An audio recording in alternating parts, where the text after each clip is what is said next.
When it comes to Nostradamus and his prophecies, anything goes. Close your eyes and pick a random verse. You're bound to hit on war, floods, flames, plagues, or something else super not awesome to look forward to in 2025 and beyond. Nostradamus wrote quatrains, 4-line poems along the lines of, "The rock holds in its depths white clay, which will come out milk white from a cleft. Needlessly troubled people will not dare touch it, unaware of the foundation of the earth that is clay." Right. Who the heck knows? What we're trying to say is don't bust out the bunker gear quite yet. Simply go about your business, and if a warhead goes off right next to you, you won't know anyway. That's prophecy number 1 for 2025. War, particularly the European variety, probably the one between Ukraine and Russia.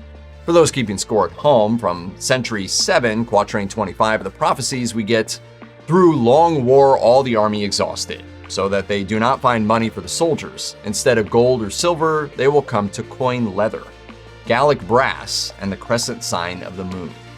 According to Sky News, some think this predicts a shift in the Ukraine-Russia war, either for better or for worse, because like all of Nostradamus' prophecies, there's no way to know until after the fact. But here's how they got there. Gallic is an old term meaning French. When combined with the crescent moon, which could mean the Turkish flag, some scholars suggest those countries could become involved in the Ukraine-Russia conflict. The Spanish tabloid Marca even pumped up the anxiety by implying that this foretells World War III. But before you freak out, their source is TikTok. The next 2025 prophecy features some classic Nostradamus go-tos, floods and flames.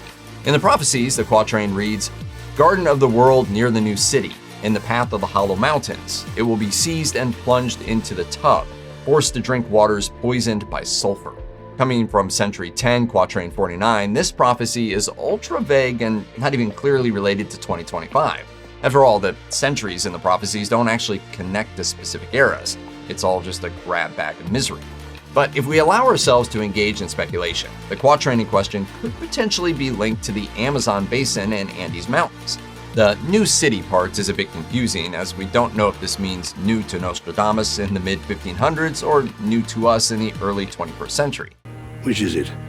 Sky News says, "Garden of the World is surely the Amazon rainforest." That's a bit of a leap, but if we do take the tub to mean the Amazon basin and the mountains to mean the Andes, then the sulfur might imply a volcanic eruption, especially in tandem with the hollow part of the hollow mountains. In this interpretation, active volcanoes in the Andes blow up and lava and/or mountain parts run off into the basin or something.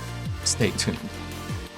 Lastly, the Economic Times says that Nostradamus' 2025 prophecies include the mention of an aquatic empire.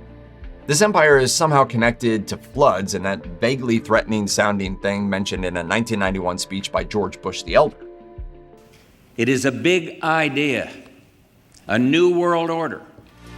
Yeah, it's a lot. And this particular prophecy is also apparently connected to shadow cults and dark rituals that exploit anxieties related to prior world events.